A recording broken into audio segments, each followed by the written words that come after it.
What's up, you guys? Sean Ross Sapp, managing editor, FightfulWrestling.com.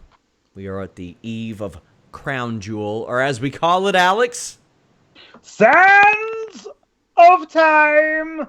Head over to shop.fightful.com, get that sweet merch. Speaking of merch, on this October 30th, Alex, you got some new merch.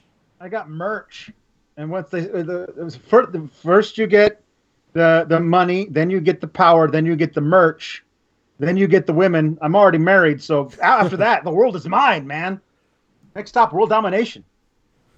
We are also joined by the ghost of Warren Hayes. We've been talking about how he died long ago. I'm glad you finally embraced it, Warren. Yeah, at some point you just have to embrace your identity, just accept who you are and move on, despite the fact that it's an unending meme. At some point you're just like, okay, well, I'm just going to go with it. This has absolutely nothing to do with Halloween. I see you taking some inspiration from Shorty G, just accepting who you are. Next, you'll be dressing like a basketball player. Exactly. You can call me Ghosty W. I have long hair and an oversized sweatshirt. I am dressed as a Visco girl for those asking. Leave a thumbs up. Subscribe to this channel. Hey, if you want to have your question or comment read on the air, how about you donate a little super chat? That'll get it done. But hey, I do a Q&A every 2 weeks, audio form on FightfulSelect.com, where you can ask as many questions as you want if you subscribe. I've been doing some text Q&As as well, so you guys can submit questions there. But Alex is there twice a week doing sour graps. And I told Jimmy today, Alex, what I like is there are shows that pretend they are objective, but just crap on everything. I don't really respect that. What I respect is somebody going in and saying, I'm not objective, and I'm going to crap on everything. Yeah. I like that. Yeah. I like that. Well, we're here to talk about AEW. We're here to talk about NXT. Warren, which one you got tonight? A-dubs. AEW. Alex has NXT. AEW led off with the tag team championship match. I think it's fitting that we start with that. Kristen Ashley says, great... What? Says, great Casper the Fuckboy ghost costume. Okay. Oh, boy. Oh, man. It's like we're going to get demonetized, but it's worth it. Plus, she paid for us to be demonetized. So there you go. So it's all right. You get what you get. You get what you get. Michael Morgan says donating because SRS is a Visco girl. I only learned that term because my wife teaches kids, and they bring up the Visco girl term all the time. So the youngins will know what I'm talking about. Nobody else. But let's go ahead and talk about it. AEW Dynamite will get Alex to chime in here and there. But kicks off with Tony Schiavone shown at the airport where Dustin Rhodes and Cody exit a plane. Cody and Schiavone walk to a car while talking about Cody's upcoming match with Chris Jericho. Warren, what did you think of this? It seemed to me like they were framing Tony Schiavone almost as to Cody what JR was to Austin for all those years. That's actually, I hadn't thought of that. That's really a good, that's a good perspective on things. I think, ultimately the angle would play out and we'd understand why we had all these backstage cameras, it confused me a little because I'm not quite sure, other than the fact that they wanted to really establish that there was a relationship between Schiavone and the Rhodes. I didn't quite understand why we were going through Cody arriving on a private jet with Dustin, and it seemed a little heavy-handed for me, personally. Yeah, I agree. It seemed like, I don't want to say it seemed like it added too much gravity to the situation, but it seemed like it was being over-dramatized. What did you think about the highlights that were shown? And I want Alex's thoughts on this. I'm sure you saw the intro, correct, Alex? Yeah, I saw the intro. I saw specifically Tony Khan's on-screen kind of debut. Very Vince Russo-ish in WCW, and I'm not saying that as like an insult or anything. He isn't an on-screen character visually, but you see his name. There's no mistaking who he is. You hear his voice, Alex. What do you think about that as he rules that the Moxley match with the Moxley match with Omega is a lights out match. Well, one, I like that this is kind of their thing. This is the lights out thing. I think it's kind of their hardcore division. Are we joined by Broken Matt Hardy on the show right now? I've got all sorts of costume changes all throughout the evening. Wow. Sorry, Alex. Continue. No, it's all right. I like the lights out thing, but I think it's cool to the idea that we all, like, especially AEW fans are hip. They know what's going on. So they understand Tony Khan's behind this whole thing. And it's kind of a cool way to, like, have him there as part of it without him having to be like, I don't know, like a Stephanie McMahon character who comes out and makes the whole thing about themselves. Like, he's just there. We know he's pulling the strings. He's got a lot of, he's controlling the money, all that stuff. But it doesn't have to be like a thing where he's there all the time. I like this use of him, especially if it's a thing that only happens, every month or so. How about you, Warren? I really liked, just to jump in, I really, really liked Moxley's motivation, though. Like, he was like, you want me to fight your boy, your golden boy, and you're not even going to make it count? God damn, I like that. It was so good. Like, there's no reason that this match should be unsanctioned. So, of course, it's going to piss him off. I loved it. I thought it was fantastic stuff. It made a lot of sense, and it helped further that character of, like, Moxley believes that the system is against him, just like it always has been, and he feels like all of those grievances that he had in WWE, maybe they're starting to play themselves out yet again here because he's being backed into this corner. Shane Haas says Warren's shirt is unbearable. Oh, very clever. Very clever. Aaron J's fan says AEW versus NXT or Sixers versus Wolves. Who wins? Sixers versus Wolves. Ben Simmons might get suspended until the All-Star break. I'm delegating to Jeremy Lambert on that, but yeah. Alex, quickly, do you think that Ben Simmons asked Latrell Sprewell to use his finish? I mean, as far as I know, Latrell Sprewell was hands around the throat. This was a rear naked choke. Like this was going the extra mile. Better go and ask Taz then. Taz is going to be pissed. Young Bibby says he took his finisher. Young Bibby, we do see your super chat. We will answer that on the NXT portion of the review, by the way. But we got kicked off tonight with Hangman Page versus Sammy Guevara. The big thing I took from this, first match that the Inner Circle has lost since they formed. Hangman Page wins with a buckshot lariat. I love that he won with the buckshot lariat. You got to establish moves like this. Early on, you see AEW doing a lot of the things, because obviously they all watch our podcast. That's definitely why they're doing it. But a lot of the things that we mention as like quick, easy fixes to help make a show more unpredictable, they're doing. Warren, your thoughts on this and the finish? I've always liked the buckshot lariat more than the the rite of passage. I always like that one much more. It's much more explosive. Works better for a baby face as well. It works really, really well. It just comes out of nowhere, to coin a phrase. I love it. And the way the match ended with Guevara hitting the ropes and bouncing back and Hangman flipping over for the lariat, the timing was perfect. I thought this match was okay. I don't know. I thought Guevara was a little on the soft side tonight. He wasn't as crisp. He wasn't. I don't know if it was a question of, well, I'm losing the match, so I don't really care. I don't know. Like, I don't know how much I'm trying to read into it, but he was off tonight. Didn't think it was his best performance. Match was fine. Page looked like a hero, which he has to be if he's going to face Pac again. I thought that the comparison from Jim Ross of Sammy Guevara to Eddie Guerrero was quite an endorsement, a young Eddie Guerrero, that is. I like that. After the match, Hangman Page grabs a microphone, says things haven't been going well for him lately, but tonight felt good, and he'll do some cowboy stuff at AEW Full Gear by taking Pac's head off. We got the unfortunate news this week that Hunter Horse Helmsley passed away, the horse that Page rode to the ring at Double or Nothing, Alex. Did you see Sammy's tweet? I didn't. You'll be seeing that horse soon, Adam. Like he threatened to murder Hangman Page so he could be reunited with his horse. He should have just said something about glue. That would have been better. Come on. Hannah Moore says, Warren straight out of the nativity scene. Well, yeah. Like I said, I've got multiple costume changes, multiple influences going on tonight. You never know what'll happen. You're doing the Lady Gaga. I appreciate it. Shanna against Hikaru Shida. Now, man, this was a good match, and Shanna was great.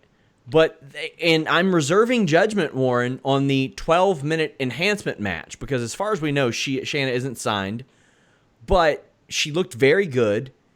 And the reason I'm reserving judgment, because a lot of people will say, well, if this were WWE, you'd crap on it. Well, here's the thing. This is a brand new product. I'm going to give them time to see if they do things differently, if things hash out a little bit differently. Ideally, I don't see, I guess, the benefit for AEW in having a 12-minute enhancement match outside of maybe it's less predictable this way, and I'm okay with that too. I don't necessarily want to feel like every time I watch an enhancement match, I know how long it'll last, I'll know the level of competition, any of that. Also, this does wonderful things for her in the future. She got some good real estate on this show, Warren. Yeah, absolutely. You would think that they probably have plans for her because otherwise it doesn't make sense to have had such a long match. You have Shida come out; she's a commodity. Fans know who she is. Have her come out, have her kick her ass, and then thank you, good night. Add a few extra minutes to the main event. But other than that, I mean, look at NXT when they have enhancement matches. They're usually longer. It's not necessarily. They're usually competitive, and usually the guy or the girl who's supposed to go over will have her ass or his ass beat a little bit before we actually get to the finish. So to me, there was nothing really out of the ordinary, but the only thing that was really surprising is that they said the newest arrival here in the AEW women's division, Shanna. Okay, that's fine. That's if that is something that they want to do moving forward, I'm cool with that. But call me old school here, but and maybe because I'm aware of Shida's previous work, I just would have had her come in and kick some ass, and that'd be that. Yeah, I thought that would be the best way to establish her on TV. They did put over that she is committed to AEW. She's moved to the States. She has a bank account. She has a bank account. I was like, man, honestly, a lot of our viewers do not have a bank account. They're using the reloadable visas for sure. There ain't nothing wrong with that, my friends. But Hikaru Shida ain't messing with the green dot. She is not messing with it.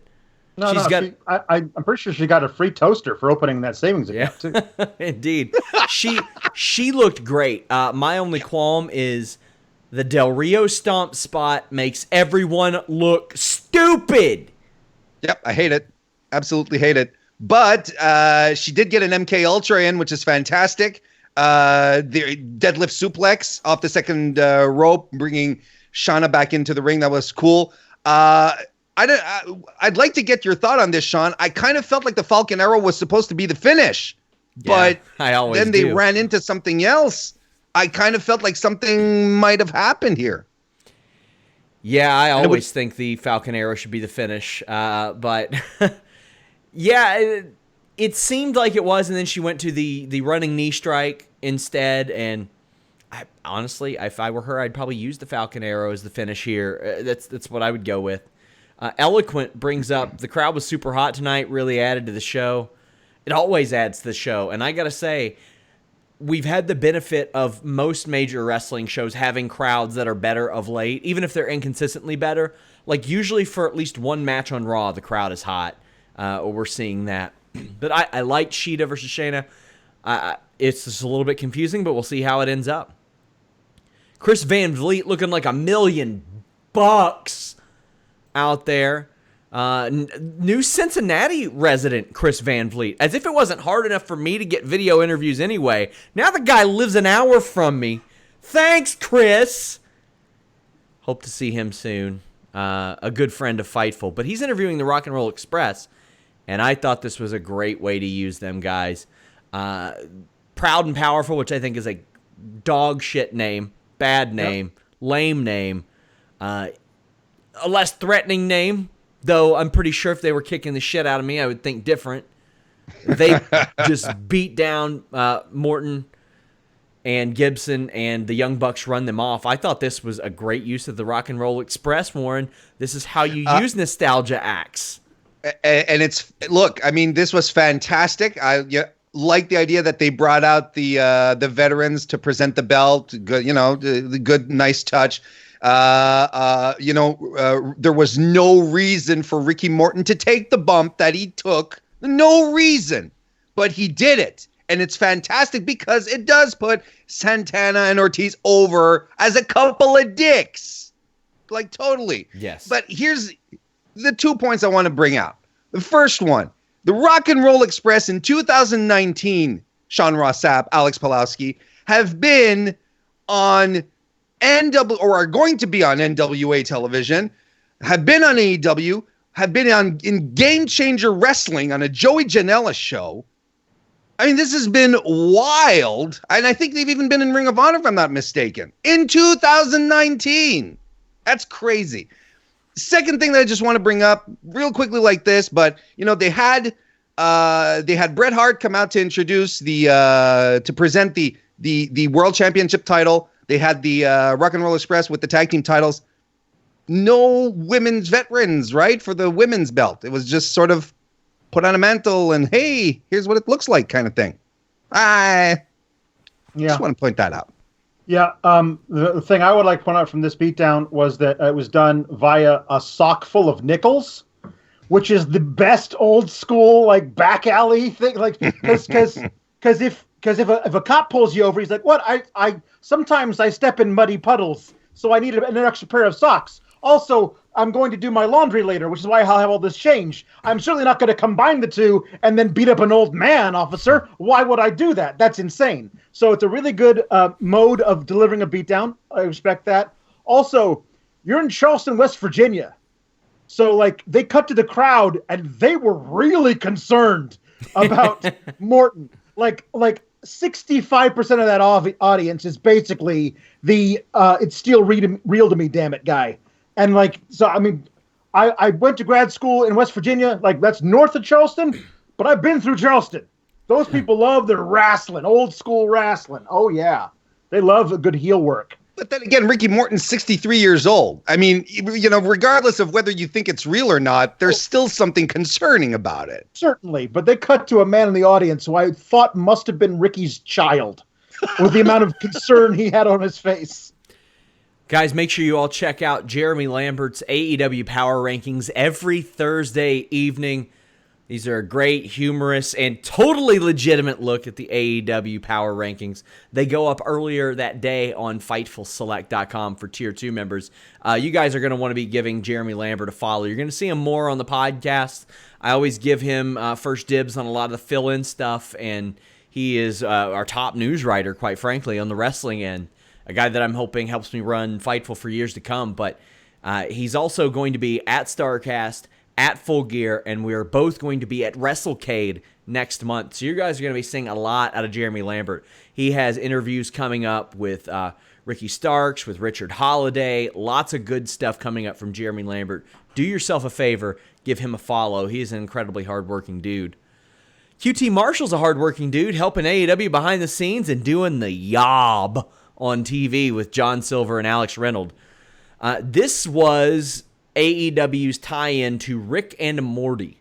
This is another one of those things where people are saying, well, if they were Raw, then you'd crap all over it. Well, I don't know, because I don't know how WWE would do it, because usually when WWE would do it, it wouldn't be against 3 enhancement talents, Warren. It'd be against, like, the Legion of Doom and Droz or somebody like that. Like, somebody worth protecting to some degree. But Orange Cassidy is impossibly over, just impossibly over, and I didn't really have a problem with this at all. There is no reason to protect John Silver, QT Marshall, and Alex Reynolds. I'm fine with this.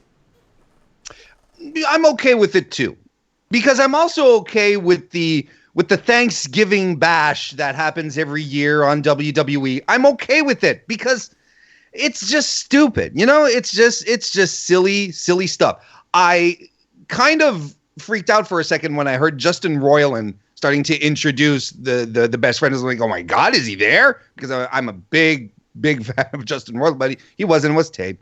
But I thought it was okay as well. I don't have a problem with it. It was inoffensive. It was dumb. It was silly. It was like you said, the tie-in. I'm wondering how much those turnbuckles, those Rick and Morty turnbuckles, are going to go for on eBay. But my problem here, Sean, was JR, who I think he had a miserable day today, because he was, at least for the first hour of the show, he was miserable throughout, and he was unable to put this match over. He even said at some point, well, we're probably going to get a wrestling match out of this eventually. And as much as Orange Cassidy is over with the crowd, he is unable to say something positive about Orange Cassidy. He doesn't get it. He just doesn't get it. Yeah, I like watching Rich and Marty. It's not that, Jim. Like, your age is so incredibly showing, and he did kind of the same thing with Shanna and excuse me, I'm drawing a blank. And Shida, excuse me. Earlier when you said, well, I never saw Shanna, or I never watched her wrestle. Goddamn, man, this is your job. This is exactly what you do. You're supposed to at least watch 2 or 3 YouTube videos of these people that you're supposed to be putting over and hyping. And one last thing, everyone on Twitter who comes after me and says, well, JR was right. JR should, he was right. This was crap. It's not JR's job to tell us that the stuff that he's working for is crap. That's what the internet is for. That's what Twitter is for. That's your job, AEW fan. That's what you're supposed to do. Yeah. JR should not be sitting in a booth telling us that what we're watching right now is not worth it. Because you know what was happening at the same time that this match was going on? Kabuki Warriors versus Team Kick on NXT. Yep. So anyone who was like, yeah, you're right, JR, this sucks, I'm going to go see what the other product is doing, they were in for a treat in the meantime, and that would have been all on JR's fault. Yeah, I agree. It's like an inverse that'll put butts in the seats thing. And you know what? I love JR's podcast. I think it's amazingly entertaining. But I'm completely with you. And a lot of people say, oh, Orange Cassidy's so bad. He's the worst thing. Nobody sells his light offense. Nope. Nobody sells his light offense. Tommy Dreamer immediately threw him out of a battle royal. The Young Bucks immediately kicked him. Then, when he actually does something, it is effective. I'm okay with it. Rob Wilkins says, I'll fight Embiid, boot to the face, and a sharpshooter. I bet you will, Rob. I bet you will, buddy. Contract signing time. Jericho comes out to the stage. Cody and Tony Schiavone show up. There's this weird thing of Schiavone like giving Cody advice and all it felt a little too sentimental. But do you know what the callback is? There's specific callbacks with this storyline to WCW stuff from almost 30 years ago. This one of Schiavone and Cody in the back of the limo is taken directly from Starrcade 93 with Mean Gene and Ric Flair in the limo heading to Starrcade because Ric Flair's career was on the line versus Vader. And they were all talking about, hey, so tell me more about stuff that happened in your life. And Ric Flair's all wistful. Like it's a direct callback from that. They're doing some interesting stuff from not just like WCW, like Nitro era, but like predating Nitro, like classic WCW. It's pretty interesting. If they're doing the JR Austin type of thing, I'm fine with that because JR said he's not getting involved physically at all. But Jericho comes out, talks some trash. He's wearing his pumpkin gear. Alex, please stop shifting so I don't have to change your shot. For the love of God. For the love of God. Jericho signs the contract, and they come face to face as Schiavone and the lawyer leave. They shake hands, and Cody pulls Jericho closer to him, but Sammy shows up on the big screen, and Jake Hager's out there beating up Dustin Rhodes. Not just beating up Dustin Rhodes, kneeing him in the ball sack just like he did his opponent at Bellator last weekend. They slam Dustin into the limo. They smash the car door on the arm of him. Cody shows up with MJF and others. And the Inner Circle leaves. I dug this angle. I thought it was good. It is a callback to WCW as well because they've done this, or NWA. Warren, your thoughts? The parking lot attack was great. I laughed out loud when good old Jake started groining Dustin. I thought it was fantastic. That's what he had to do, really. Like that's what he had to do. So it kind of makes me wonder, was the Bellator match a work? And I like even commentary even put over the fact he's never been defeated in MMA. True, true. But I'm gonna tell you, anyone who watches my own show on YouTube knows I am not a fan of contract signings. I think they're dull. It's the same pattern over and over again. I always see it as lazy creative. So I was not excited when AEW announced it. I was not excited when they said we're gonna have real lawyers. I'm like, my God. Are we going to go through the minutia of the contract on air now? This is even going to be worse.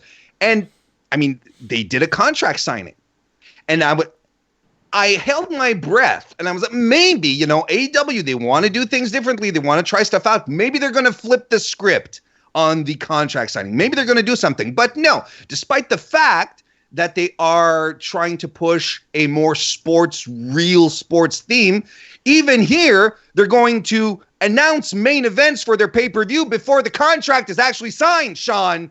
It doesn't make sense. It doesn't work. I call it out for WWE. Well, goddamn, I'm going to call it out for AEW. Contract signings don't work. It's lazy creative. It's boring. It's stupid. Well, we also saw it was coming when the Elite beat Kip Sabian and the Hybrid 2. The Hybrid 2 are what they are. They are there to have high-flying, interesting matches and probably get beat. We knew the result of this one. Proud and Powerful attacked the Bucks after this. Warren, how'd you feel if this one turned out? This was fine. I actually thought Jack Evans had one of his best showings so far. He was on fire. Flying Tiger Space Drop. He did that really, really nice springboard moonsault off the back of Nick Jackson, who was in a fireman's carry onto the floor, onto the outside. I thought that was fantastic. This was fine. It literally was the Spot Fest match. It was fine. Loved Kenny Omega's entrance, calling back to my Undertale, one of my favorite video games. Shout out to all our Undertale peeps in the chat. This was fantastic. I loved it. I loved the entrance. It was great. The match was fine. And like you said, I mean, this was to be expected. It was fine. Yeah, there wasn't much to this. Alex, did you get to see much of this one? Yeah, I mean, it was fine. What I loved particularly about Jack Evans is the way that when he takes the Omega's finisher, like he was passed out on his shoulders and kind of like slumped forward, so it was easier for Omega to reach up and get behind his head. Like that little amount of that makes it a little bit more believable of a move for Omega to reach up and get behind the guy when the guy up on his shoulders is already basically passed out from the V-trigger. It adds a little something more believable to it. I thought this was all fine and well and good, and the Young Bucks start to dress up as Ken and Ryu again. Yeah. Peter Avalon, by the way, Proud and Powerful attacked the Bucks after this. Peter Avalon and Leva Bates make their way to the ring to make fun of the fans. Moxley comes out and attacks. I thought the librarian thing was a little bit funny when it first started. After that match on AEW Dark, I don't need to see Leva wrestling, or at least longer than 1 minute. It doesn't need to happen. She can do this character, whatever. I don't need to see it. Peter Avalon's real good, and he's worked really hard, and hopefully he gets something better than this. But this was fine. Moxley beat him up and said that he talked about how he's been held down and insulted by suits throughout his career. We spoke about this earlier. We also saw a vignette that Brandy worked on personally, I believe. Sort of like a horror movie style vignette. What were your thoughts on this one? I can't even emulate that face. That's a T-shirt. I think she's joining the Dark Order, Sean. That's the only explanation I have. she and Awesome Kong are into voodoo. I don't get it. I don't know where they're going with this, but oh boy, they're treading on some very, very. They're treading on a very tight rope. They sure are. I don't know what to make of that, but I'm willing to see what it does or what they do. Reminder, guys, donate a super chat if you're watching live. Get your AEW questions in while we're still around for it. But AEW World Tag Team Title Tournament Finals. Scorpio Sky, Frankie Kazarian, SCU, your first champions defeating the Lucha Bros. I'll ask Alex first off, what do you think of the decision to make SCU the first champs? I have no problem with SCU being the first champs. I have a problem with the way the match ended after such an amazing tournament with all these amazing matches even this match, so many awesome high-flying spots and great athleticism and small package. And I don't know if it was done to protect both teams. If so, come on, it's a tag team tournament.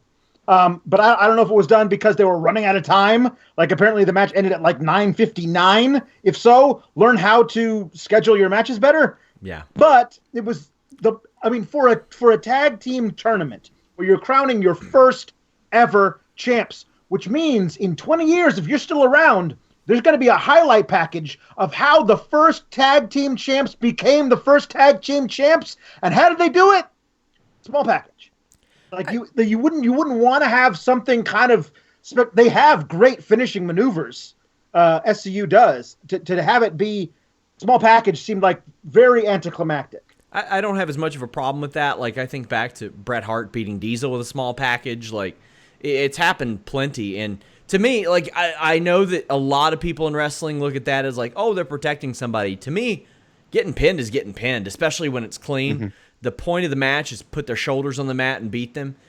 Scorpio Sky, I don't think it's an accident that he got the pinfall warrant. He has been the star of this act over the last several weeks. Yeah, absolutely. Especially since Daniels has not been there, because Daniels is, you could argue that Daniels is the attraction of the three, but Sky's the guy. And I agree. This was all about him getting the pinfall. I'm with Alex on this one.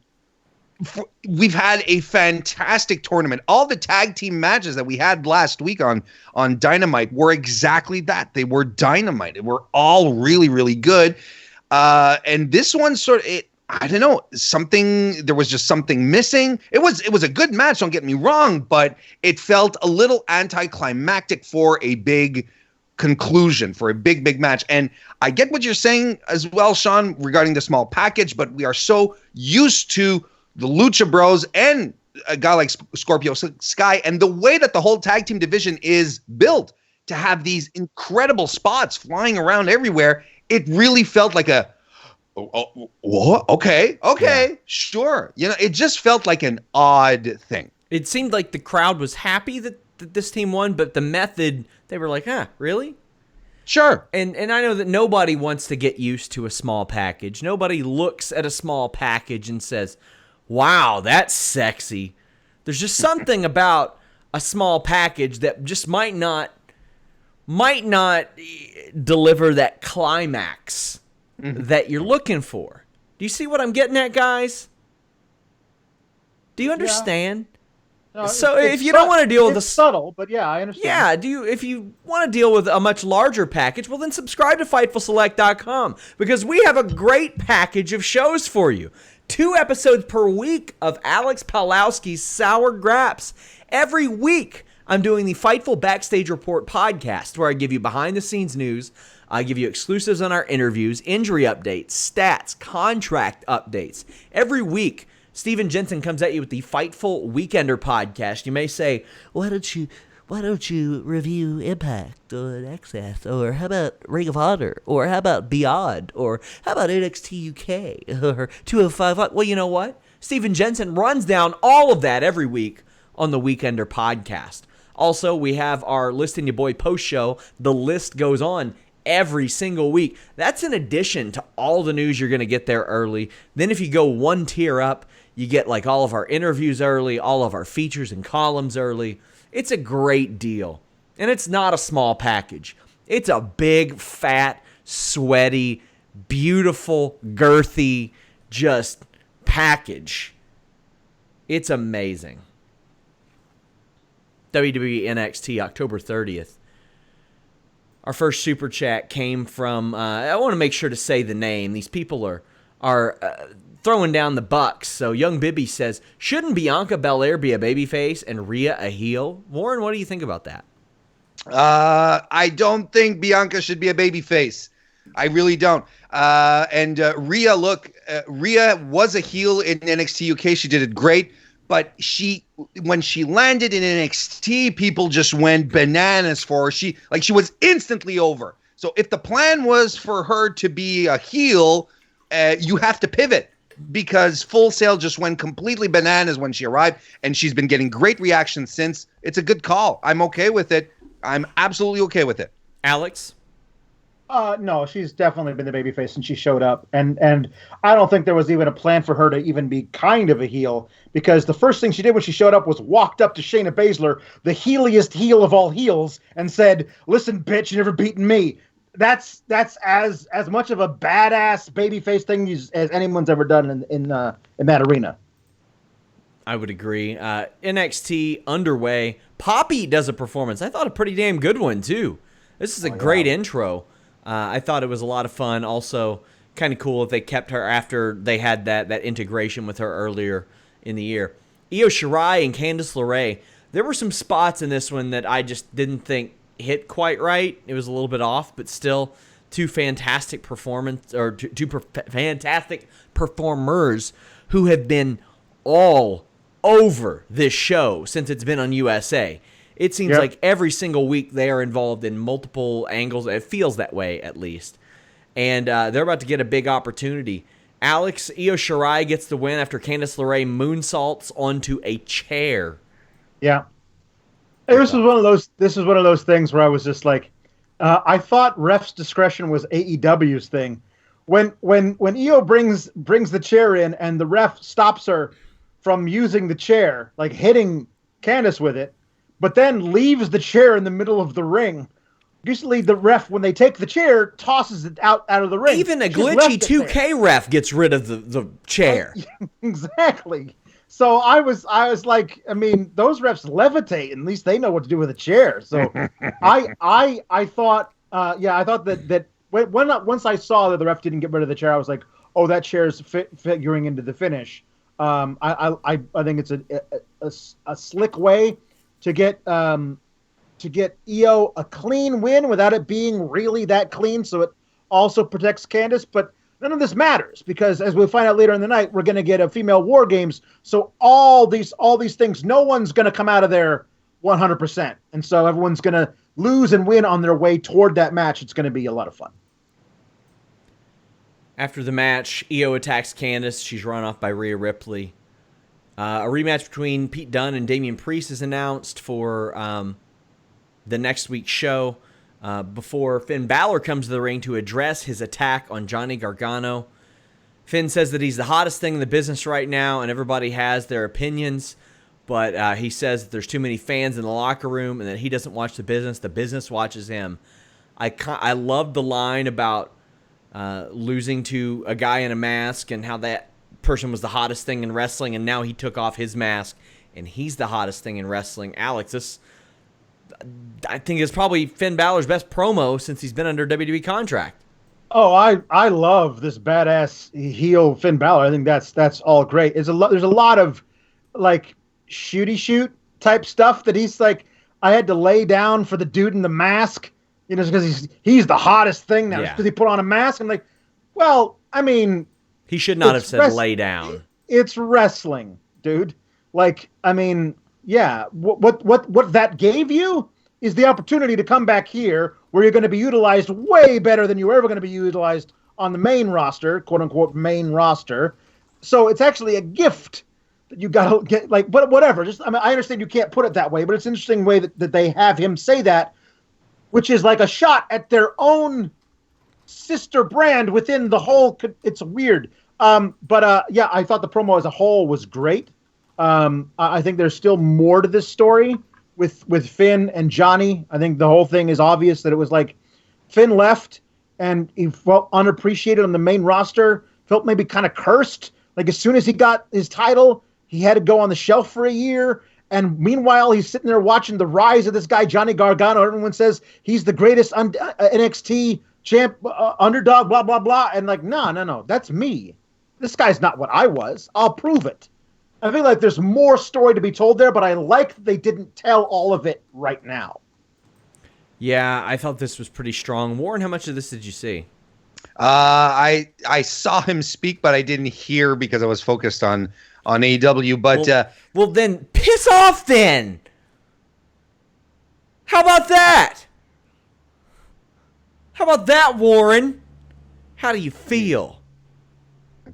I feel like I was doing my job watching AEW. God damn it!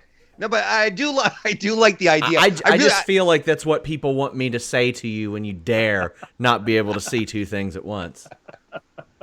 No, but the Finn thing is fantastic, and I mean, it's more than just him being moved around. This is a reinvention. We're going back to basics as far as Finn Balor goes. We're going back to Prince Devitt. I'm excited for it. I think it's a smart move to put him in with Johnny Gargano because honestly, what would you have done with what do you do with Johnny Gargano in NXT right now? Put Ciampa. We're just out of Adam Cole. You can't put him back with Ciampa yet. Ciampa is he's babyface. It's fine. We can't go back to that well just yet. Who else was it? I mean, I think it's a great series of circumstances that have led us to this point here. It's fantastic. I'm all for it. I love it. Bronson Reed defeats Shane Thorne. I did not like the chop battle. It got a little but the German suplex, the reverse pile driver, I'm all for that, man. All for that. I didn't really have a problem with this match, especially that German suplex. Oh boy, Alex. Yeah, it was great. German suplex was great. I loved that. I love that Bronson Reed's up on the top rope, and Shane Thorne thinks he's going to do a Hurricane Rana, and Bronson just noped him. He just said, "Nope, you're not doing that," and then hit the splash. This is why I tweeted this out. I think the thing I love about NXT the most is that their mid-card guys all feel like with a little nudge, not a huge push, a little nudge, they'd be in a month believable title contenders. All these guys, even Bronson Reed, who we just saw lose a whole bunch of matches. When he won tonight, I was like, I mean, win next week and win the week after, and all of a sudden, you could be in a position where I'd be like, you know who needs a title shot? That Bronson Reed guy. Yeah. Even though he's probably 3-8, but the way that they keep all their guys looking really good, even in losses, means that all they got to do is win a couple matches in a row, and immediately I start thinking, hey, there's something here. They could do that with literally 15 guys who aren't anywhere near a title scene, but could be if they just give them a little nudge. Well, Team Kick, Tegan Nox, and Dakota Kai were in the title scene. They lost to the Kabuki Warriors. Kabuki Warriors are getting really clever with how they hide the green mist. That's so good. And a lot of people say, oh, well, the ref can clearly see it. And I'm like, yeah, by the time it's too late, they can. I would like to see a ref like kind of wise up and then find a way to go around that somehow. I would just love that. I think eventually the way that you do that is Asuka fainting like she's going to spit it at somebody, but then holding up when they duck. Then she gets hit in the mouth and accidentally sprays Kyrie. And that's how they eventually lose the titles. But this was good. This was championship quality, Alex. Championship quality. Good stuff. Dakota Kai and Tegan Nox gain in losing. Yes. And that's not easy to do. Let me know what you think. This was, I think, by far, the best women's tag match since the straps were introduced. Like they that Bayley and Sasha really never defended it against anybody, and then they lost it to the Iconics, who literally never defended it against anybody. And then the Nikki Cross and Alexa Bliss stuff was good, but not this. And this is what happens when you put the tag straps on Asuka and Kairi Sane, who, by the way, they had a highlight package of them earlier in the evening, and the highlight package was set to some like Japanese version of Paramore, like a girl rock band. Yeah. And it was really good. And I was like, why isn't this their official theme as opposed to the here's Kairi Sane's for 15 seconds, and here's Asuka's for 12 seconds, and here's Kairi Sane's for 8 seconds. They find a way to make two songs that are good suck real bad. So just find a way to get something that actually works for both of them. Anyway, the match was phenomenal. I loved all of it. As you said, Dakota Kai and Tegan Nox looked great in defeat. But Asuka and Kairi Sane, listen, until you find them like a real team, like that is gelled and is great as good as Asuka and Kairi, keep the belts on Asuka and Kairi for a damn year. Let them defend against all comers. But until they're up against a real great team, not just like, hey, Charlotte and Natty got a shot this week. Oops, they won. No, it's got to be like. Asuka and Kairi are juggernauts as a tag division. I loved it. Shane Haas says Balor is pointing the guns again. Any chance we see the OC in NXT or even Tama Tonga? I figured if they did the OC, it would have been for Wargames. I really thought it would have been that. Right now, Tama Tonga is an IWGP Tag Team Champion, so I'd be surprised. And he seems to be very happy over there, or at least was as of a couple of years ago, passed up talking to WWE. So after the match, the Horsewomen come out and attack Tegan and Dakota Kai before Shayna goes to stomp on the elbow of Nox, but is interrupted by Rhea Ripley.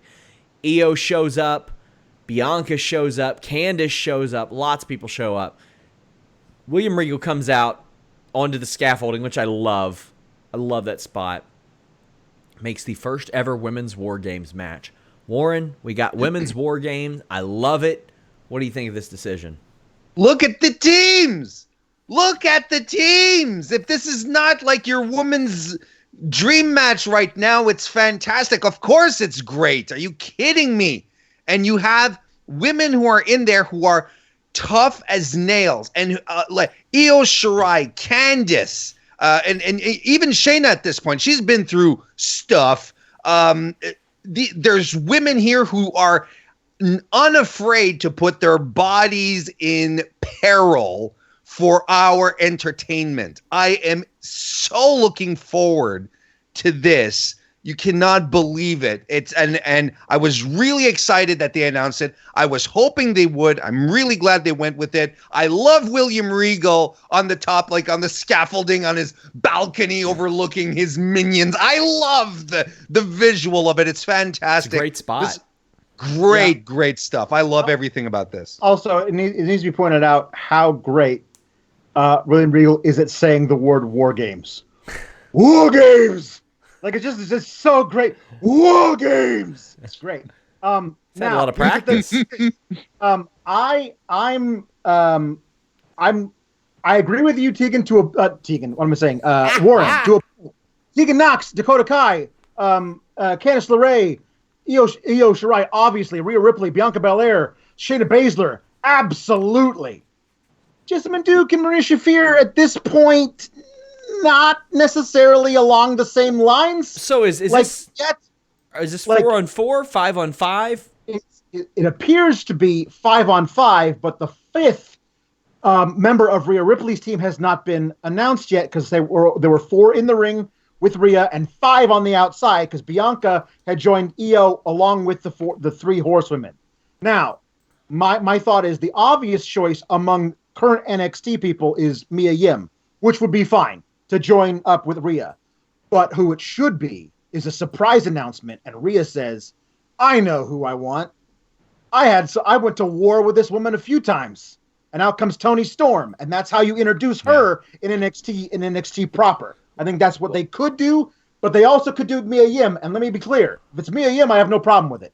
But they have an opportunity to like make a new star in NXT US by bringing over Storm. I should specify that the last 2 have been 4-on-4, so it is entirely possible that they're just like, okay, one of the horsewomen have to ride the pine for this one, and they'll use that as an advantage, like as like a heat seeker. Actually, the first one was 3-on-3-on-3. It was Oh, was Undisputed it? Era. Was it, that- it was Undisputed Era, Sanity, and AOP and Roderick Strong. Okay, you're right. You're right. My bad. I guess okay. I should That's- die then. That's And fine. I mean, I should you're be the ghost. I mean, I guess I'm not hosting the show. No, that's fine. No fact-checking allowed, Warren. Listen, you're the guy who gets called out on social media by WWE superstars for not doing your research. Well, Warren, you don't get Big E's nuts on your shoulder, so who wins now?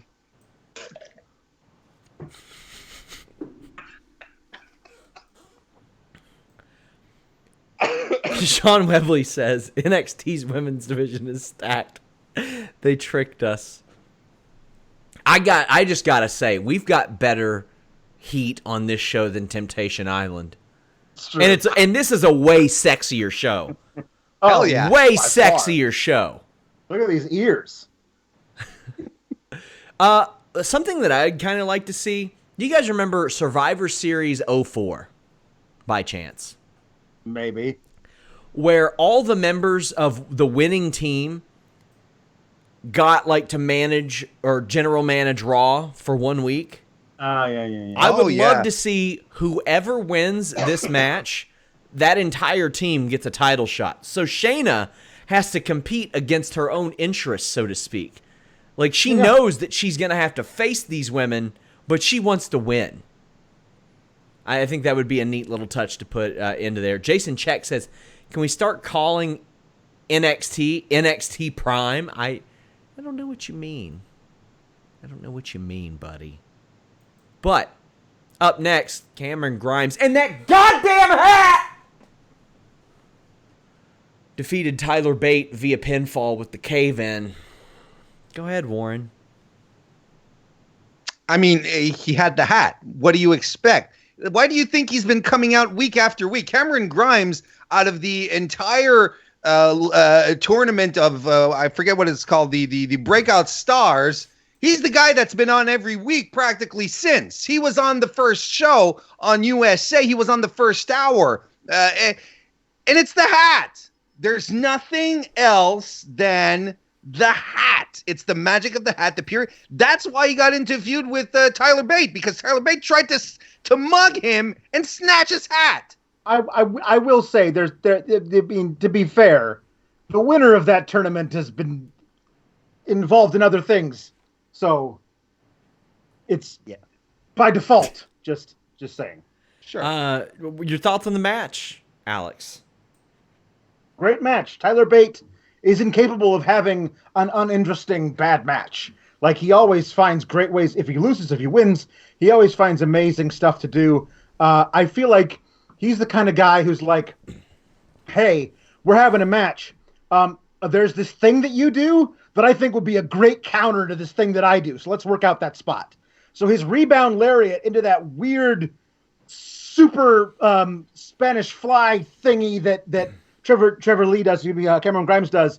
Like, that's a kind of a thing that, like, I love when a specific thing that one guy does is countered perfectly by a specific thing that the other guy does. Like it's a match made in heaven. I love those spots. There were a few of those tonight, but these guys worked really well together. I like that Cameron Grimes gets to pick up a win, even if it is via distraction, because he's been losing a lot of matches. But I think it's good. Again, all these guys are at that level where all you got to do is push them a little bit here or there, and all of a sudden they got a title shot. So this is really interesting to me, where we're going with not necessarily Cameron Grimes, because he's just kind of like always there. His hat kind of like gives him a superpower of just like always lurking, because it's a very lurky kind of hat. But Bate, Killian Dane, the Pete Dunne stuff that's going to happen next week when Pete Dunne faces Damian Priest. Like, I love that there's kind of like so many combinations in this storyline with Tyler Bate and Pete Dunne and Killian Dane and Damian Priest, and Cameron Grimes might figure into it more along the way. I love that there's a really cool storyline possibility that has nothing like close to regarding any title, but it's totally encased in a really cool storyline that can progress week to week to week. As mentioned, Killian Dane caused the distraction and allowed for Cameron Grimes to win. Dane attacks Tyler and tells him to tell Pete that they have unfinished business. And then we get a video package on Angel Garza, and they bring up his family, his Hector Garza. I like this. Thought it was. I wish they would do it more. Warren, did you get a chance to see this video? I saw the profile. Yeah, I saw it go by. Angel Garza he's special. He's just as simple as that. He was in the breakout tournament as well. But he's really, really special. I think this is the kind of wrestler that WWE really, really likes. On one end, because of his ethnicity, you know, they do like to push Hispanic wrestlers a little more. And he's got that thing. He has that connection with the audience that just can't be taught. You just have it or you don't. He's fantastic. Very specific bit that the audience is now waiting for in every match he wrestles, which is the pulling off of the pants. Like if you have something that you can hook the audience into, where they're waiting for you to do that thing every time you wrestle, you're halfway there. What I thought was interesting is this whole thing of like the cruiserweight division is on 205 Live. That's its own thing, but all those guys can wrestle in NXT, and anyone who's in NXT who's under 205 pounds can wrestle on 205 Live. Yeah, which is great. Which makes me wonder why you called up a whole bunch of people from 205 Live to the main roster, like Akira Tozawa, who could be wrestling great matches in NXT, but instead is working main event. Like, did you really need to call him up to work main event? Yeah. Like, there were so many guys on 205 Live that can be working these two shows. You don't need to call them up. You can see if you are not familiar with Hector Garza, there's a little bit of his stuff on the network. I don't know if the Royal Rumble match from '97 is on there or not, but I know he worked a Raw match back in the day, like in March of '07. But between December '96 and March of 2007 or '97, he worked a few matches there. And I know that there's a ton of his WWE or WCW stuff that should be on there between Nitro and some pay-per-views and stuff like that. He was there for on and off for like 2 years, so worth checking out some of Hector Garza's old stuff too. Josh Field says, how good's Tyler Bate going to be in 5 years? He's only 22. I'm sure he's going to be even better. The only thing that will ever hold him down is his size. That's really it. Yep. No, the only thing that will ever hold him down is if he gets to the main roster in 5 years, and then by that point, a senile Vince will forget he did the Shorty G thing with Gable, and he'll call him Shorty T or Shorty B, depending on what he did. Rob Wilkins sent a super chat and said, promo for your Arn Anderson shoot interview from Rob. On tier 2 of Fightful Select, I already have the Arn Anderson interview up. I also got him for making a finisher, which will drop who knows whenever I see fit. I put a lot of those in the can, but Arn Anderson was a great interview. Talked about producing John Cena's matches, talked about Carl Anderson and C.W. Anderson using the Anderson name, talked about a lot of cool stuff about how he worked not being cleared a couple times in WCW, like some really, really interesting stuff. Main event, Undisputed Era defeated Matt Riddle and Keith Lee. After the match, we see a lot of beatdowns towards Matt and Keith Lee. You get Ciampa coming out, making the save, implying that there will be another Wargames match. Alex, this main event was as good as expected for amazing talents. What do you think about maybe 2 Wargames? Well, I mean, I would assume they would have kept the men's War Games and just added the women's match. I didn't think when they said women's War Games, we're like, oh, no men's then. Well, speculation, to be fair, the last couple of years there haven't been women's War Games, right? But I didn't think they were going to replace it. I thought they were going to add to it. The War Games is such a great little mini tradition now that NXT has, and I love the idea of Ciampa being able to say to Goldie, "You got to be patient. Daddy will be home soon, but first I got to destroy these people in a cage." And I thought that in 2 rings.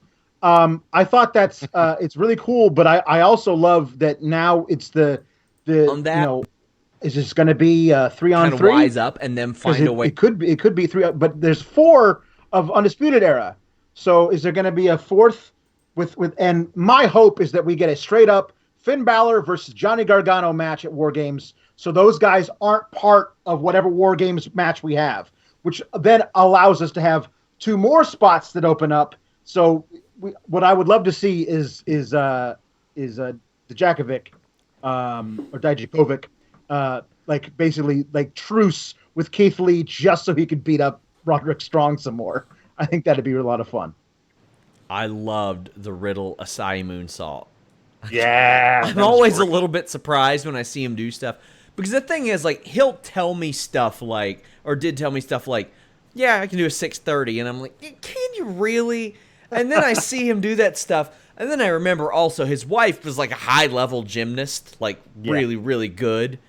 So it's always still a little bit surprising. Warren, your thoughts on the idea of doing maybe 2 war games? Sure, absolutely. We've had 2 Royal Rumbles for the past couple of years. I'm fine with it. It'll be super entertaining. It'll be really refreshing, actually, to see the women to see the women go after it. And I think that for the men, they are going to do a 4-on-4 thing. I think it makes sense to keep Johnny Gargano and Finn Balor outside of it. Have it be a marquee match. I think it makes a lot of sense for a takeover. You put, commentary at the end where we're saying, who will ever be able to topple the Undisputed Era, and that's your lead in right there. Well, you got, when Ultron started pulling out his robots, well, you had to bring out the Avengers. That's what you had to do. So you have to assemble Keith Lee and Matt Riddle and Tommaso Ciampa, and then, you hope that Captain Marvel will come down from the skies and save the day. So that'll be the big surprise. I'm okay with this. I'm looking forward to it. Yeah, as I mentioned, I'm not always so keen on group of guys against Undisputed Era. Like, that's always just been a thing that I always like 2 strong factions against one another. Yeah. That always just works so great for me. But I thought NXT was a good watch. In one word, Warren, who won NXT AEW? NXT. Alex. NXT. You say it with such disappointment, and I'm not going to ask why. I'm not going to ask why because it was one word, and that's what I like best about this, so people in the comments can speculate. I also think NXT won tonight, and I think they have been pretty consistently. That being said, because it is my show, I'm going to give more than one word. I don't think that AEW has been a bad show. That's the thing. It's not been a bad show, but there's a lot of good wrestling on right now that is not main roster WWE. Between like NWA Power and these 2 shows, I would not consider AEW Dark a good show as of yet. There's some good stuff on there, but maybe not a great show. Well, Warren, what do you got going on this week besides hanging out with me Friday? Exactly. I'm going to be back here on Friday to talk about Friday Night SmackDown. It's going Crown Jewel Fallout, Sean. I'm super excited. Otherwise, on Thursday, tomorrow evening, you can come join me at 9:30 p.m. Eastern on youtube.com/Mr. Warren Hayes. I have my own little wrestling talkie talk show, so come check that out. Otherwise, you can follow me on Twitter at Mr. Warren Hayes. Alex, tell the people what you do. I do 2 shows a week covering Raw and SmackDown on my own solo show called Sour Graps, where I crap all over the terrible, terrible stuff that they do on Mondays and Fridays. I was telling Warren today, how awesome is it that on Wednesday we can look forward to 2 shows that happen at the same time, as opposed to the existential dread that fills me every Monday and Friday, knowing what I have to look forward that night. You can follow me at my new Twitter handle, Alex Sour Graps, because it's a lot easier to figure out than Pulowski the Fourth with the numeral in there somewhere. So that's good. Also, I got merch. Buy my merch. Buy his merch. He gets a cut of it. I don't know what amount. But Daddy gets his beak wet.